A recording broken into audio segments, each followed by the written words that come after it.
Hello, you're watching The Mainstream. I'm Khusbu Soni, the founder of The Mainstream. Today, on a series of CYBERAWAAZ, I'm super excited to have my guest Akshay Garkel on this episode. Akshay, thank you so much for taking out time. Akshay needs no introduction, but I'm going to take a few seconds to do that.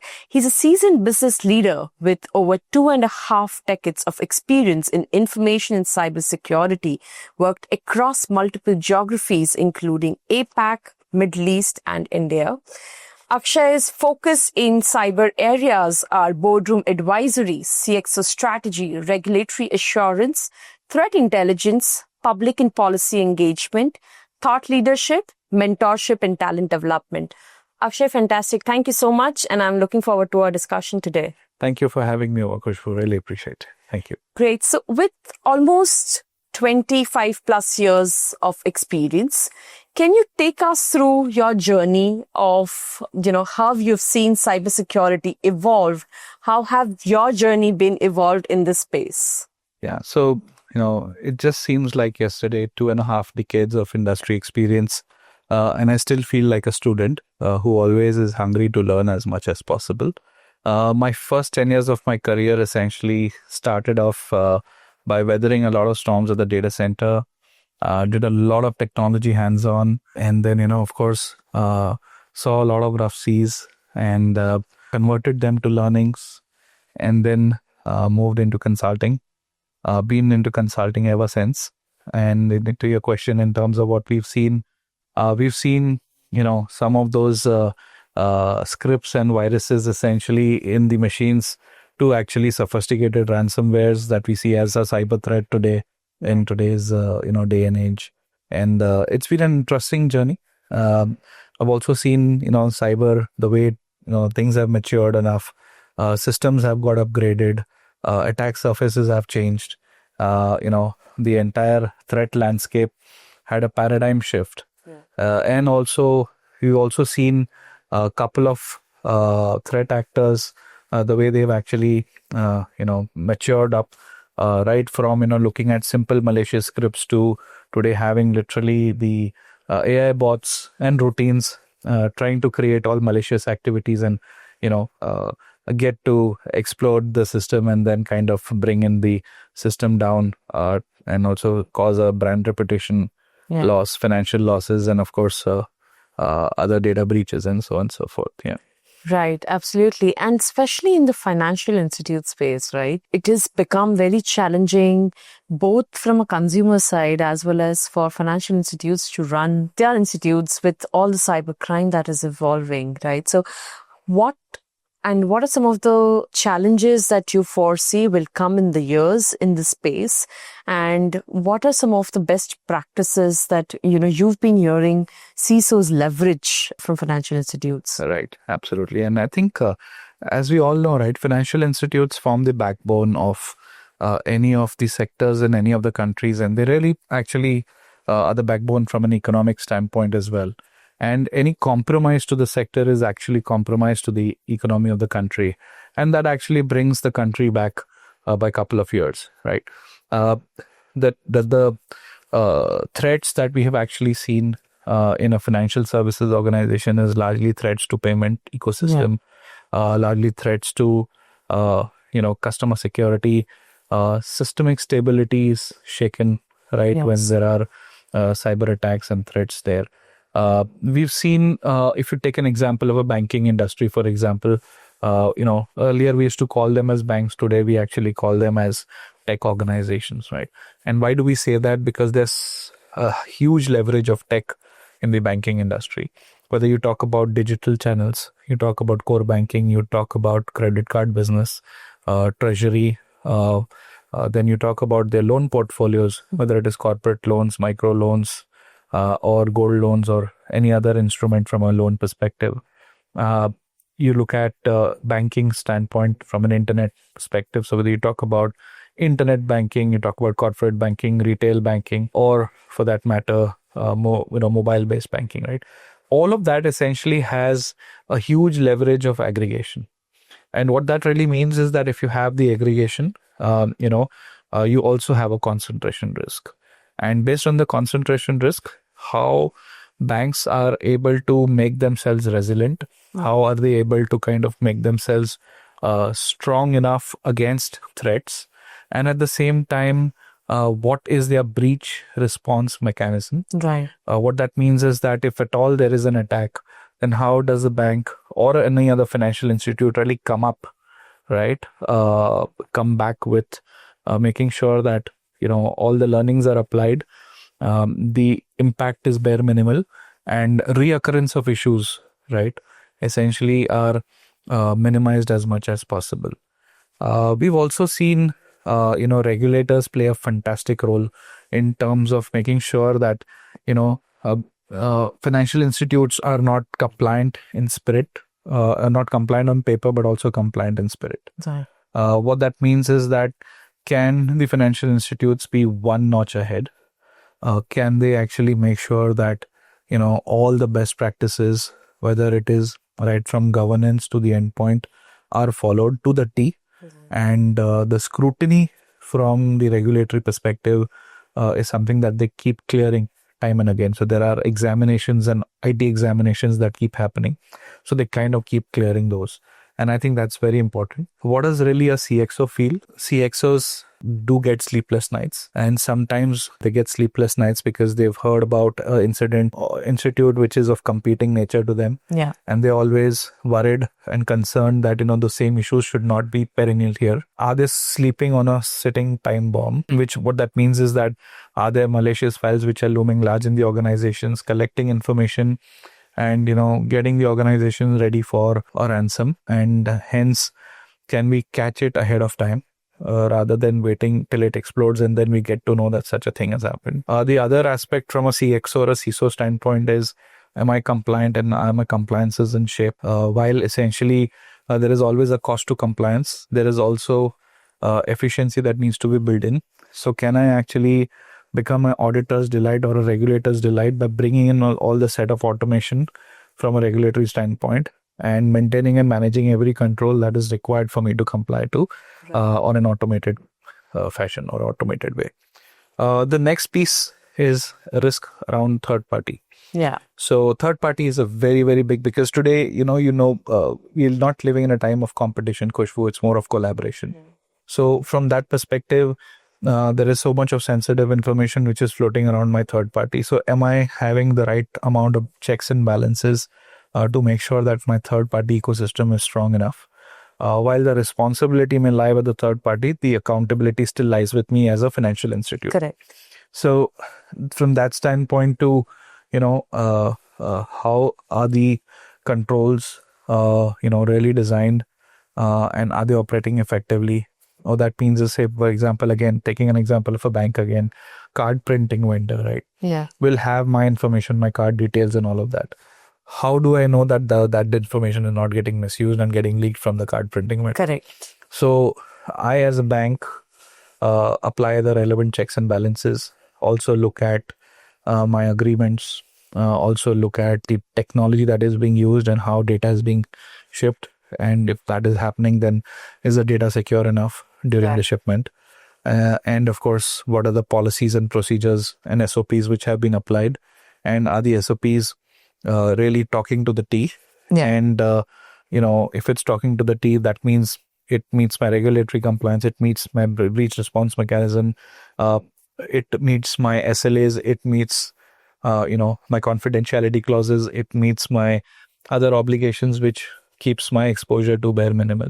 Right. Yeah. So these are some of the points that wanted to share. Absolutely. And I think with the whole data transfer, the DPDP Act, which is out, and the rules that are yet to come out, it's very interesting to see how it will evolve and how data fiduciaries will start looking at really getting that whole piece together. Because I think we as consumers, when I look at myself as a consumer, I think it is very exciting to see. But when I look at as a data fiduciary, again, it is going to be very challenging. But yeah, I think this was something which was long due. How do you feel about that rules that will come in? I think the country is moving, as you know, our Honorable Prime Minister essentially has the vision of a Viksit Bharat at 2047.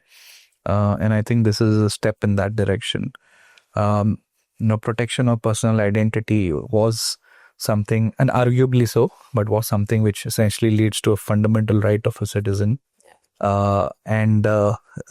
If this law is not misused, I can tell you this will bring in a lot of method to madness. Right. And it's important from a privacy perspective as well. So I welcome the change. I welcome the move that the government has taken. Absolutely. The second thing here is that, if you look at the Digital Personal Data Protection Act, whether you're a data fiduciary or a significant data fiduciary, the obligations will be there. Right. And it will be important for such organizations to kind of maintain, manage, and secure personal identity.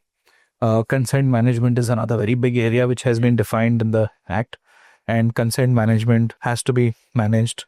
And if you're a significant data fiduciary, then there are obligations of filing to the Data Protection Board and so on and so forth. Right. So, yes, at this point in time, there has been submissions to the government to, look at certain changes after the draft that came in on the rulemaking. Yeah. And hopefully, a lot of things should get clarified. Yeah. But I can tell you, businesses have already started embarking on the journey of compliance. Right. Some of the large businesses have even completed their gap assessment and have already started implementing the changes. So I would really anticipate that, once the law comes in, there will be minimal time given to comply. But the good part is that organizations have started taking it seriously, and hopefully they should get the compliance in place. And it's going to be a journey, right? It's not a one-time activity, so it's going to be something which will keep coming in time and again. Absolutely, yeah. You've also been working in various other geographies. So one is India, the other is Middle East, and Asia Pacific, other ASEAN countries as well. In terms of cybersecurity landscape, what difference do you see within the organizations across these regions in their journey of transformation of security? Yeah. So let me put it this way, right? At this point in time, I would say the threat landscape is one common threat landscape. Yeah. And, the adversaries essentially are common adversaries to most of the CXOs across the globe.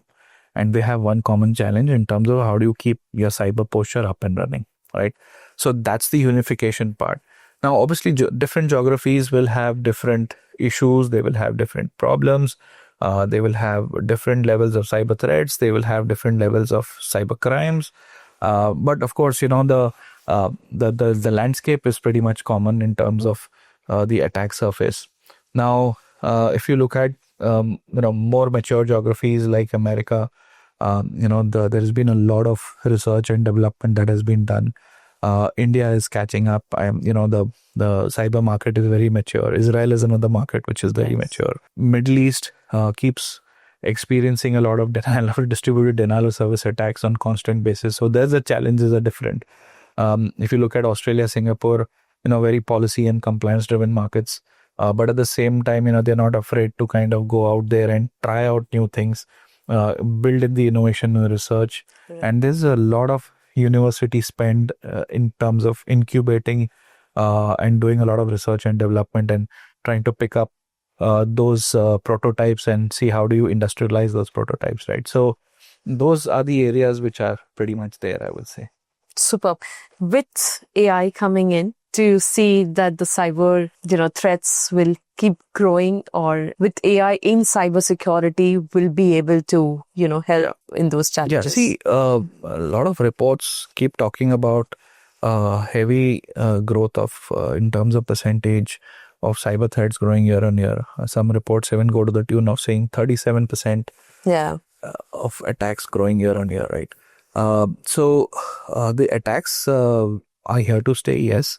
Are they going to increase? Answer is yes. But the more prominent piece is that is it going to get more sophisticated? Right. And that is something that we need to really pay attention to. The sophistication in terms of, how the systems are tuned to pick up the needle from the haystack versus an attack which actually understands the method of how the systems pick up the needles.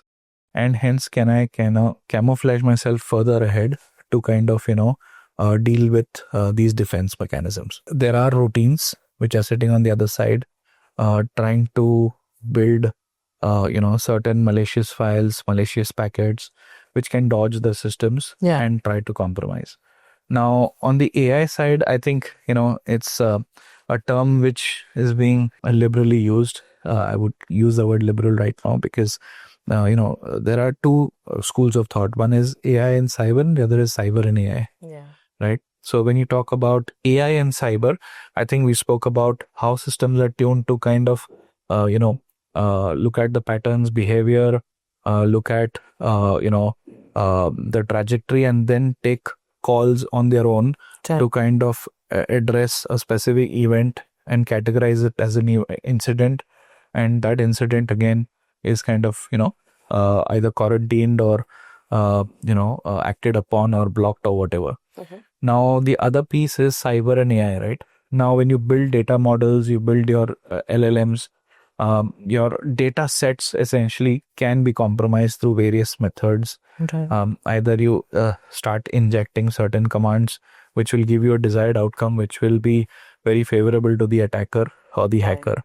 And hence, how do you bring in the elements of cyber controls, whether it is privilege escalation, protection, or two-factor authentication, or zero trust environment, or various other methods, which will kind of help me protect my data sets. There are a lot of injections which happen today, which can actually, poison a data set. So how do you kind of bring in those mechanisms? And then continuously keep evolving, keep testing, look at your codes, look at your vulnerability scenarios, you look at your threat scenarios, and continuously monitor, right? Yeah. That's the key. There has to be a lot of sophistication in the way you monitor as well. Correct. So, if I have long list of events, I just can't expect only simple eyes on glass to pick that up. Then I need routines to kind of do exception handling, do continuous scans, put the results on the table saying that, I find something malicious here, go introspect here. Yeah. Then somebody goes and focuses and introspects, right? So, or there are systems which also help you introspect and give you results. So that's in one breath, I can tell you that this is just the tip of the iceberg and there's so much more that one can do. Absolutely. And I think I still believe there are a lot of organizations which don't have both the red team and blue team. Right. I mean, they're still, just focusing on the defensive side of it and not on really, running those simulations within the entire ecosystem to identify those threats within the organization. You see, that's the need of the hour. I think it's a must-have for every organization. Yeah. So what happens is, Khusbu, when you look at red teaming again, the attack use cases need to be more magnified and has to pinpoint at a very specific area. For example, from outside, I just want to look at, for example, the finance model of my ERP, right? Yeah. And I want to see that, how I can compromise it. And from out, can I go in? And my use case is very focused there. Correct. Now your blue team essentially will again be focused on the same use cases and kind of say that, okay, can I go ahead if I find any logs or any alerts which are pretty suspicious in nature, can I go ahead and block them? Yeah. Can I go ahead and look at the kill chain and say that, okay, in this path I have these 2 or 3 assets which has become an open gateway for an attacker to come in. Right. So can I create hardening checks? Can I actually, build certain models which will help me protect and harden my devices and not allow such malicious files to or malicious activities to percolate through? So one last question. If you were to summarize as a best practice that, CISOs that you work with and interact with on a day-to-day basis are leveraging, and you recommend for the viewers, what are those best practices if you were to summarize? Sorry, being a little risk averse, I don't call them as best practice. I call them as leading practices. I consider best to be a superlative, right? And a little contentious enough for debate. But just a lighter note. But of course, if you look at what are the leading practices that are being adopted today, first is a framework-driven approach, which is extremely risk-based in nature, which kind of helps me monitor. It gives me a holistic view, right, of where my governance models are.